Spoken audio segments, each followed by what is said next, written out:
Hello guys, நான் உங்கள் detox தமிழா. இன்றைக்கான வீடியோ ரொம்ப இன்ட்ரெஸ்டிங்கானது. யூடியூபர்ஸை பற்றி நம்ம போட போகிறோம். யூடியூப் சீரீஸை ஆரம்பிக்க போகிறோம். நீ ஒன்றும் அவ்வளோ பெரிய யூடியூபர் இல்லையே அப்படின்னு டவுட்டாக பார்க்காதீங்க. ஆக்சுவலாக எல்லாருமே யூடியூப்குள்ளே வரும்போது, யூடியூப்குள்ளே என்ட்ரு ஆகும்போது ஒரு சின்ன எதிர்பார்ப்போடு தான் வருவாங்க. நம்ம பேசுறதுக்கு ஒரு ரெக்கக்னேஷன் கிடைக்கணும், அண்டு நம்ம பேசுறது வந்து ஒரு 10 பேராச்சும் கேட்கணும், உங்களுக்கு தெரிஞ்சுக்கணுன்ட்டு. இது ஃபர்ஸ்ட்டு சாய்ஸாக இருந்ததுன்னா நீங்கள் ஒரு சக்ஸஸ்ஃபுல் யூடியூபர். அதுவே இது கூட இருக்கவங்களுக்கு சில பேருக்கு இன்னொரு கன்ஃபியூஷன் இருக்கும், அப்போது பணம் சம்பாதிக்கிறதுக்கு யூடியூப் இல்லையான்ட்டு. அதுக்கும் தான். அண்ட் இது வந்து உங்களோட செகண்ட் கோலாக மட்டும்தான் இருக்கணும். எப்பயுமே ஃபஸ்ட்டு நம்ம சப்ஸ்கிரைபர்ஸ் தான். ஸோ சப்ஸ்கிரைபர்ஸ் சொல்கிறத கேளுங்க, அவங்களுக்கு பிடிச்ச மாதிரி வீடியோ போடணும். அண்டு நான் அட்வைஸ் பண்ணுறேன்றதுக்கோசரம் நான் ஒன்றும் அவ்வளோ பெரிய யூடியூபர்ஸ்லாம் கிடையாது.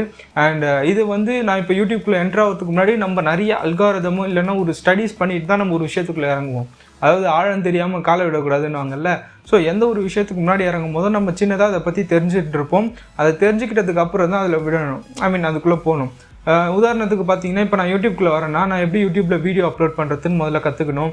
அது மட்டும் இல்லாமல் நான் எப்படி ஒரு வாய்ஸை மேனிப்புலேட் பண்ணுறது அண்ட் எப்படி வீடியோ ரெக்கார்ட் பண்ணுறது, இந்த மாதிரி ஸ்டுடியோ செட்டப் மாதிரி ரெடி பண்ணணுமா, இல்லைன்னா நான் வ்ளாக் பண்ண போகிறேன்னா, இந்த மாதிரி நான் ஒரு பெரிய ரிசர்ச்சில் இருந்திருப்பேன். அண்ட் அது மட்டும் இல்லாமல் யூடியூப்போட அல்காரிதம் எப்படி வேலை செய்யும், நான் எப்படி எடுத்துகிட்டு போய் நிறைய பேருக்கு என் வீடியோவை சேர்க்கறது, இந்த மாதிரி ஒரு பெரிய கன்ஃபியூஷன் இருக்கும். அண்ட் இதெல்லாம் பற்றி நம்ம ஸ்டடி பண்ணதுக்கப்புறம் தான் ஒரு ப்ராப்பரான யூடியூபர் ஆக முடியும் அண்ட் யூடியூப்குள்ளே என்ட்ரு ஆக முடியும். ஸோ இவ்வளோ பெரிய விஷயத்த நானும் மிச்ச யூடியூபர்ஸும் இப்போ ஆரம்ப காலத்துலேருந்தே கற்றுட்ருக்கும் போது, நான் வந்து நிறைய வீடியோஸ் அண்ட் நிறைய பிளாக்ஸ் அண்ட் வெப்சைட்ஸை பார்த்து படித்து அண்ட் ஆர்டிகல்ஸ் நிறைய ரீட் பண்ணேன். அதை பற்றி கற்றுக்கிட்டதுக்கப்புறம் யூடியூபர்ஸ்க்காக கண்டிப்பாக யூடியூபோட ஒரு முக்கியமான விஷயம்னா, நம்ம எப்படி குவாலிட்டியான வீடியோ க்ரியேட் பண்ணுறது, எப்படி ஒரு குவாலிட்டியான கண்டென்ட்டை ப்ரொவைட் பண்ணுறது அப்படின்றது தான் ரொம்ப முக்கியம். அதுக்கு நம்ம யூஸ் பண்ண போகிற கேஜெட்ஸ்லாம் அது எந்த அளவுக்கு குவாலிட்டியாக இருக்கணும் அண்ட் எப்படியெல்லாம் ஒரு கேஜெட்ஸ் இருந்தால் நம்ம பிகினர்லேருந்து ஒரு ப்ரோ லெவலுக்கு அச்சீவ் ஆக முடியும் அப்படின்றது தான் இன்றைக்கான வீடியோக்குள்ளே பார்க்க போகிறோம். வாங்க வீடியோக்குள்ளே போகலாம். ஸோ இவ்வளோ நேரத்துக்கு இன்ட்ரோவே ரொம்ப லென்த்தியாக போயிடுச்சு. நம்ம டேரெக்டாக டிலே பண்ணாமல் வீடியோக்குள்ளே போயிடலாம். ஃபர்ஸ்ட்டு திங், நம்மளுக்கு ஒரு ஸ்மார்ட் கேஜெட் தேவை. அது ஸ்மார்ட் ஃபோனாக இருக்கலாம், லேப்டாப்பாக இருக்கலாம், பிசியாக இருக்கலாம், எதுவாக வேணால் இருக்கலாம். ஆனால் ஒரு ஸ்மார்ட் கேஜெட் கண்டிப்பாக அவசியம். எல்லாருக்கிட்டேயுமே இந்த காலத்தில் ஸ்மார்ட் ஃபோன்ஸ் இருக்குது. ஸோ நம்ம டேரெக்டாக ஒரு ஸ்மார்ட் ஃபோன் வச்சே ஆரம்பிச்சிடலாம். அதுக்காக தான் இங்கே டேபிள் மேலே சில கேஜெட்ஸ் வச்சுருக்கேன். வாங்க அதை பார்த்துக்கிட்டே பார்க்கலாம். Smart phone.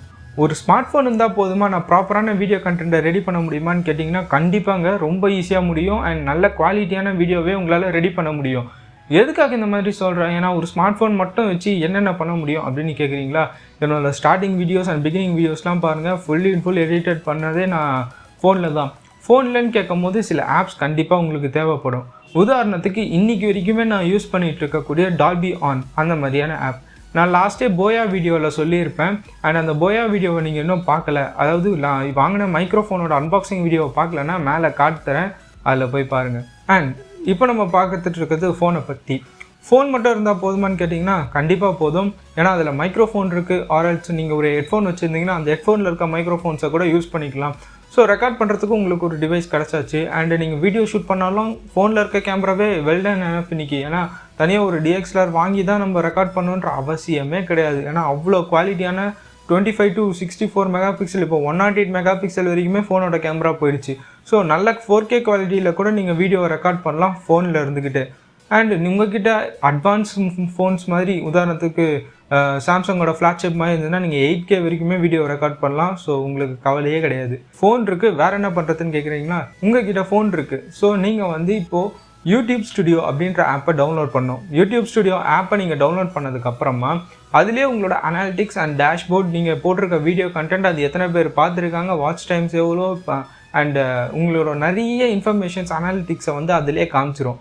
அண்ட் அதுலேருந்தே நீங்கள் வீடியோவும் அப்லோடும் பண்ணிக்கலாம். டேக்ஸ், டிஸ்கிரிப்ஷன்ஸ் எல்லாமே அதிலே எடிட் பண்ணிக்கவும் செய்யலாம். கூடவே சேர்த்து நம்மளுக்கு யூடியூப் ஆப் இருக்கணும். அதில் நம்மளுக்கு யூடியூப்லுக்கு ஒரு அக்கௌண்ட் இருக்கணும். அக்கௌண்ட் ஒன்றும் பெருசாலாம் இல்லைங்க, ஒரே ஒரு சிம்பிள் திங் தான்.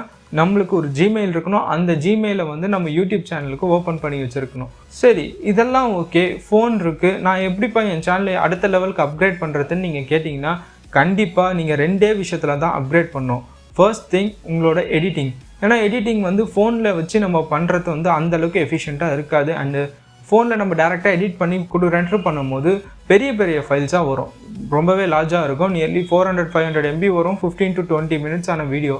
ஆனால் இதுவே நீங்கள் ஒரு லேப்டாப்போ இல்லை இந்த மாதிரி பிசியோ நீங்கள் யூஸ் பண்ணிங்கன்னா கண்டிப்பாக அது ஒரு 400 MB 300 MBன்னு கம்மியாகும். அண்ட் அது மட்டும் இல்லாமல் நீங்கள் வீடியோவோட குவாலிட்டிஸ் அண்ட் அதோட ரெண்டரிங் ஸ்பீட் அண்ட் கெப்பாசிட்டி, நிறைய எடிட்டிங் ஆப்ஷன்ஸ் இதெல்லாம் உங்களுக்கு பிசி அண்ட் லேப்டாப்ஸில் கிடைக்கும். நீங்கள் அதை யூஸ் பண்ணலாம்.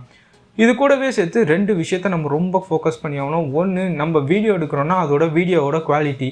நீங்கள் ஃபோனில் இருக்க வீடியோ தான் யூஸ் பண்ணுன்ற மாதிரி நான் சொல்லலை. வேண்டாம், நீங்கள் அதுக்கு அடுத்து அப்கிரேட் பண்ணுறீங்கன்னா கோப்ரோ மாதிரி ஆக்ஷன் கேமரா யூஸ் பண்ணலாம் நீங்கள் ஒரு விளாகராக இருந்தால்.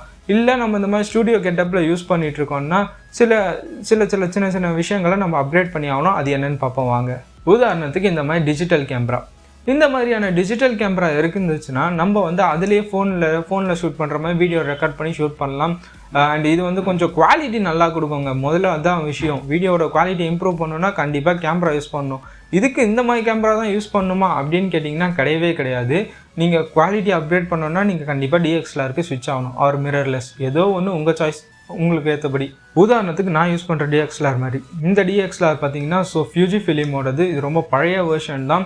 இது வந்து ஃபைன்பிக்ஸ் HS20 EXR அந்த மாடல். இப்போதைக்கு நான் இந்த DXLR வாங்கி ரொம்ப வருஷம் ஆகுது, நியர்லி 6 to 7 இயர்ஸே ஆகிடுச்சு. இருந்தாலும் இது 1080p 32/60 ஃப்ரேம் பர் செகண்ட் வரைக்கும் வீடியோ எடுக்குது. அதுவே எனக்கு வெல் எனஃப், அதுவே நான் ரெண்டர் பண்ணுறதுக்கு போதுமானதாக இருக்குது. இன்கேஸ் ஆஃப் எனக்கு எனி 4K வீடியோ பண்ணி நான் அதை வந்து ரெண்டர் பண்ணும்போது 1080 மாத்திரம் எனக்கு குவாலிட்டி லெஸ் ஆகாமல் இருக்கும்னா நான் என் ஃபோனே யூஸ் பண்ணிகிட்ருக்கேன்.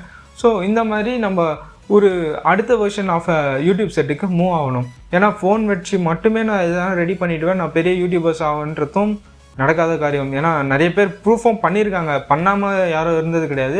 நிறைய பேர் அதையும் சேலஞ்சாக எடுத்துக்கிட்டு பண்ணியிருக்காங்க. பட் உங்களோட க்ரோத் வந்து ரொம்ப அதிகமாக இருக்கணும், நீங்கள் இன்னும் பூஸ்டப் பண்ண விரும்புகிறீங்கன்னா கண்டிப்பாக உங்கள் கேஜெட்ஸை நீங்கள் இம்ப்ரூவ் பண்ணி தான் ஆகணும். DXLRs அண்ட் மைக்ரோஃபோன்ஸ், ஏன்னா இது ரொம்பவே முக்கியம். வீடியோவுக்கு எந்த அளவுக்கு இம்பார்ட்டன்ஸ் கொடுக்குறாங்களோ யூடியூபர்ஸோட வியூவர்ஸ் வந்து கண்டிப்பாக மைக்ரோஃபோனுக்கு இம்பார்ட்டன்ஸ் கொடுப்பாங்க. ஏன்னா ஒரு நல்ல சவுண்ட் சிஸ்டம், ஒரு நல்ல குவாலிட்டியான சவுண்டு நம்ம ப்ரொவைட் பண்ணால் மட்டும்தான் நம்மளோட வீடியோவை ரொம்ப நேரம்னாலும் அவங்க தெளிவாக உட்காந்து பார்ப்பாங்க, கேட்பாங்க முதல்ல. ஸோ அடுத்தது நம்ம மைக்ரோஃபோனில் பார்த்தோம்னா ஷார்ட்கன் மைக்ரோஃபோன் எப்படி இருக்கும்னா நம்ம கேமராக்கு மேலே இப்படி ப்ளேஸ் பண்ணி வச்சுருப்பாங்க.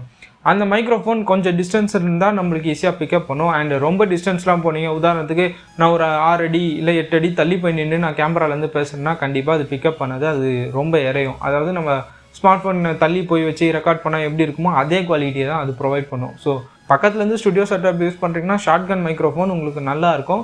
நிறைய வகையில் இருக்குது. அண்ட் ஷார்ட்கன் மைக்ரோஃபோன்ஸில் எனக்கு தெரிஞ்ச வரைக்கும் போயா வந்து நல்லா இருக்குன்னு கேள்விப்பட்டேன். ஆக்சுவலாக நான் இப்போ யூஸ் பண்ணிகிட்டு இருக்கிறது லெவிலியர் மைக்ரோஃபோன், இதுவும் போயாவோடது தான். போயா அது மட்டும் இல்லாமல் வேறு சில கம்பெனி இதுவும் சில மைக்ரோஃபோன்ஸ் நல்லா இருக்குது, அதெல்லாம் நான் கீழே டிஸ்கிரிப்ஷனில் கொடுக்குறேன், வாங்குறவங்களா இருந்தால் அதை பார்த்து வாங்குங்க. இது கூடவே காலர் மைக்ரோஃபோன்ஸில் வயர்ட் அண்ட் வயர்லெஸ் வெர்ஷன்ஸும் இருக்குது. ஏன்னா 3.5mm ஜாக் இல்லைன்னா கண்டிப்பாக நீங்கள் வயர்லெஸ் தான் யூஸ் பண்ணி ஆகணும். நிறைய ஸ்மார்ட் ஃபோன் கம்பெனிஸ் வந்து அதை மாற்றிட்டாங்க, கொடுக்கறதில்ல இப்போது headphone jacks. And headphone jack இருக்குன்னா நீங்கள் ரொம்பவே லக்கி. ஏன்னா உங்களுக்கு நியர்லி 800லேருந்து 1000க்குள்ளேயே உங்களுக்கு பெஸ்ட்டு குவாலிட்டியை ப்ரொவைட் பண்ணுற மாதிரியான மைக்ரோஃபோன்ஸ் இருக்குது. உதாரணத்துக்கு நான் இப்போ யூஸ் பண்ணிகிட்டு இருக்கிறது போயா BYM1. இந்த மாதிரியான மைக்ரோஃபோன்ஸ் நீங்கள் யூஸ் பண்ணிங்கன்னா கூட உங்களோட ஆடியோ குவாலிட்டியை நீங்கள் நல்லா இம்ப்ரூவ் பண்ண முடியும். இது மட்டும் தான் நான் பண்ணணுமா அப்படின்னு கேட்குறீங்களா? இது எல்லாத்தையும் சேர்த்து ஒரு விஷயம் இருக்குது, கன்சிஸ்டன்சி. அதாவது ஒரு நாளைக்கு ஒரு வாட்டி இல்லை ஒரு வாரத்துக்கு ஒரு வாட்டி உங்களோட ஷெட்யூலை ஃபிக்ஸ் பண்ணுங்கள். அந்த ஷெட்யூலை ஃபிக்ஸ் பண்ணதுக்கப்புறமா நீங்கள் வீடியோவை கன்சிஸ்டன்சியாக போட்டிங்கன்னா கண்டிப்பாக சொல்கிறேன் உங்களோட யூடியூப் வீடியோ பிச்சுக்கும். அது மட்டும் இல்லாமல் நிறைய வியூவர்ஸ்க்கு நீங்கள் ஷேர் பண்ணுறத ஃபேஸ்புக்கில் பண்ணவே பண்ணாதீங்க. யூடியூப் வந்து வேறு ஒரு அல்காரிதம் அண்ட் வேறு ஒரு பிளாட்ஃபார்ம், அதே மாதிரி ஃபேஸ்புக் வேறு ஒரு பிளாட்ஃபார்ம், வேறு ஒரு அல்காரிதம். இது ரெண்டுத்தையும் நம்ம போய் மிக்ஸ் பண்ணவே கூடாது. உதாரணத்துக்கு share the YouTube in Facebook and Facebook in YouTube. இந்த மாதிரி நம்ம வந்து யூடியூப் அண்ட் ஃபேஸ்புக்கோட அல்காரிதத்தை மாற்றி நம்ம போஸ்ட்டை ஷேர் பண்ணோம்னா நம்மளுக்கு பெரிய பிரச்சனை தான் வந்து சேரும். என்னென்னா நம்மளோட வீடியோஸ் நிறைய பேருக்கு சென்ட் ஆகாது, ஷேர் ஆகாது, அண்ட் நிறைய பேருக்கு சஜஷனில் காட்டாது. Put the link of the Facebook in YouTube comments and share the YouTube video as the Facebook status. So வீடியோவை வந்து ஃபேஸ்புக்கில் பண்ணாதீங்க. வேறு என்ன சோஷியல் மீடியாஸில் நான் போஸ்ட் பண்ணலாம் அந்தளவுக்கு வியூஸ் கிடைக்கிறதுக்குன்னா ட்விட்டர் வந்து ஒரு பெஸ்ட் பிளாட்ஃபார்ம் யூடியூப் வீடியோஸை ஷேர் பண்ணுறதுக்கு. உங்களுக்கு ஃபாலோவர்ஸே கிடையாது, 1-2 ஃபாலோவர்ஸ் தான் இருக்காங்க, ஃபாலோவர்ஸே கிடையாதுன்னா கூட பரவாயில்லைங்க. நீங்கள் ஹேஷ்டேக்ஸை போட்டு அண்ட் நிறைய பேரை டேக் பண்ணி விட்டு நீங்கள் ட்விட்டரில் போட்டிங்கன்னா கண்டிப்பாக உங்கள் வீடியோஸ் நிறைய பேருக்கு போகும். அண்ட் நிறைய பேர் இப்போ டெலகிராம் குரூப்ஸில் இருப்பீங்க, நிறைய வகையான டெலகிராம் குரூப்ஸில் இருப்பீங்க. அண்ட் டெலகிராம் குரூப்ஸில் வந்து நீங்கள் போஸ்ட் பண்ணலாம். ஏன்னா அதில் கிட்டத்தட்ட ஒரு 1000 பேர் 500 பேராச்சும் நிறைய நெட்டில் இருப்பாங்க ஃப்ரெண்ட்ஸ் இல்லைனா கூட நிறைய சின்ன சின்ன டெலகிராம் குரூப்ஸில் நம்ம இருப்போம்ல, அங்கே ஷேர் பண்ணுங்கள். வாட்ஸ்அப்பில் ஷேர் பண்ணலாம். அதே மாதிரி இன்ஸ்டாகிராம்ஸ் அதில் கூட ஷேர் பண்ணலாம். ஆனால் அந்தளவுக்கு போகாது, ஏன்னா மக்களுக்கு அந்தளவுக்கு ரீச் இருக்காது. பெஸ்ட் பிளாட்ஃபார்ம்னு கேட்டிங்கன்னா ட்விட்டர். அண்ட் இதெல்லாம் மட்டும் இல்லாமல் உங்களோட கொஞ்சம் பேர், அதாவது உங்களுக்கு நெருக்கமான சில பேர் இருப்பாங்களா, ஃபேமிலி மெம்பர்ஸ், அவங்கக்கிட்ட கொடுத்து அவங்கள வந்து ஸ்ப்ரெட் பண்ண சொல்லுங்கள். வீடியோ நிறைய பேருக்கு ஸ்ப்ரெட் ஆகி அவங்களுக்கு சஜஷனில் காமிச்சிதுன்னா அவங்க அதை கிளிக் பண்ணாங்கனாலே போதும், உங்களுக்கான வியூவர்ஸ் கவுண்ட்ஸ் ஏற ஆரம்பிச்சிடும். இவ்வளோ பெரிய வீடியோவை நீங்கள் பொறுமையாக பார்த்துட்டு இருந்ததுனால உங்களுக்கு ஒரு போனஸ் டிப் தரேன் கைஸ். என்னன்னு கேட்குறீங்களா? நீங்கள் என்ன ஒரு யூடியூப் வீடியோ ரெடி பண்ணாலும் அதை வந்து 2 நாளுக்குள்ளே, அதாவது 48 ஹவர்ஸ்க்குள்ளே எவ்வளோ முடியுதோ அவ்வளோ பேருக்கு ஷேர் பண்ணி விடுங்க. அவ்வளோ வியூவர்ஸை கவுண்ட்ஸை எடுங்க. எதுக்காக சொல்கிறேன்னா, watch times and view counts வந்து 24 to 48 ஹவர்ஸ்க்குள்ளே எப்படி அது பூஸ்ட் ஆகிருக்குன்றதை பார்த்து அதுக்கப்புறம் 1 வீக் கழித்து அந்த யூடியூப் அல்காரிதம் வந்து ஆட்டோமேட்டிக்காக இதை வந்து நிறைய பேருக்கு, ஏன்னா இந்த வீடியோஸ் நல்லா ட்ரெண்ட் ஆகுது, நிறைய பேர் பார்க்குறாங்கன்னொடனே நிறைய பேருக்கு இது சஜஷனில் காட்டும். அண்ட் உங்களோட வீடியோ வந்து வைரல் ஆகிறதுக்கான வாய்ப்புகள் இருக்குது. ஸோ இன்றைக்கி நம்ம யூடியூப்பை பற்றி நிறைய விஷயங்கள் தெரிஞ்சிட்ருப்போம். அண்ட் யூடியூப் சேனல்ஸுக்கான நிறைய முக்கியமான விஷயங்களை பற்றி சொல்லியிருப்பேன்னு நினைக்கிறேன். உங்களுக்கு வேறு எதனா யூடியூப்பில் சேனல் ஆரம்பிக்கிறத பற்றியோ இல்லை சேனலை பற்றி எதுனா பிரச்சனை இல்லை எதனா உங்களுக்கு கேட்கணும்னு தோணுச்சுன்னா கீழே கமெண்ட்ஸில் தாராளமாக சொல்லுங்கள், நான் உங்களுக்கு ஹெல்ப் பண்ணுறேன். அண்டில் தட் உங்களிடமிருந்து விடைபெறுவது உங்கள் டீடாக்ஸ் தமிழா. Stay tuned. Signing off. பாய்.